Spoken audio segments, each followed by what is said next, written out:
A large area of ornamental grasses in Dan Crow and Jim Faisel's garden in Perry, Michigan is actually a unique maze that visitors of all ages can enjoy. This is all miscanthus. Yes, all except two plants. We have two erianthus, but we have 12 varieties of miscanthus. So how did you lay out the pattern for an ornamental grass maze? Actually, we did it with a hose. With a hose? And then we planted the front half one year. The following year, we planted the second half. So this is an entrance right here? Yes, we can go in right through here. So and then it's clear that you have these pathways. So when does it become apparent to them that they're walking in a maze of grasses? Once they enter, then they can see that the paths are here. And I like that it just sort of brushes against you. Yeah, sometimes it tickles. Actually, this is great for children. They love to run through this. And you get the sound effect, and you get to touch it. And do people get lost in this maze? They do. In another 3 weeks or so, it'll be completely above our heads. This would be pretty easy maintenance. You don't have to prune this down once a year in the spring. You don't have to do anything except cut it down once a year, and it grows to this height in one season. And you've used gazing balls in the best way I've seen. You don't have them just stuck. I like the way you've incorporated them into sculptures. Actually, we have about 22 gazing balls, all different sizes, different colors, and each holder is different. How tall is this miscanthus? Right now it's probably 11 feet tall. And the story's not over. No, it is not. When it's in flower. It'll reach about 15 to 17 feet. Now that's a large scale plant. One of these would be good for most people's gardens. Correct. We have about 5 of them. And it does grow this in one season. It reaches that height. A type of maiden grass, or miscanthus. I've heard it called giganteus or florigerous. I think it goes by both. And the thing that also impresses me is that you generally don't need to stake this grass. No, you do not. And that's pretty impressive, that it can get that large.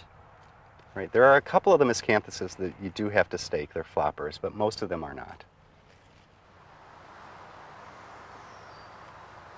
I like the way the boxwood creates, and then the rhododendrons on the inside create just a beautiful little stage, a platform for the sculpture. Actually, the boxwood and the rhodos were planted first, with placing a sculpture here eventually.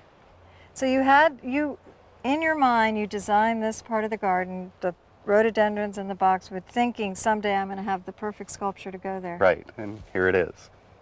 And these are... They're ceramic, and they're fired in a kiln. And that beautiful, the way it sort of crackles.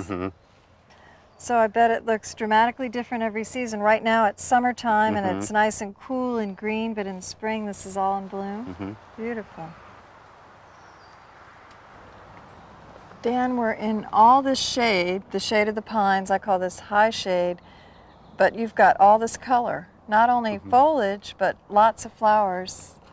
And I think that's encouraging for gardeners they feel like shade is a curse and they can't grow anything. Not at all. There are many plants that grow in the shade. We cleared out the understory, which was elm and black walnut, and we just started planting. We have lots of hostas, hydrangea, azalea, rhododendrons, heucheras, thuja. So you didn't really have a master plan, you started adding a little at a time? Yeah, we started with the rhododendrons and the azaleas. The backbone. Exactly, and then just started filling holes. And this hosta is just a sort of a beacon of light. Actually, this whole area is kind of a yellow chartreuse area. I probably wouldn't design that in the sun. I think it would just be too intense, but it seems to work here in the shade. Well, this is beautiful and peaceful. When we return, Dan shows us a 2-story garden structure that gives a bird's eye view of the entire garden.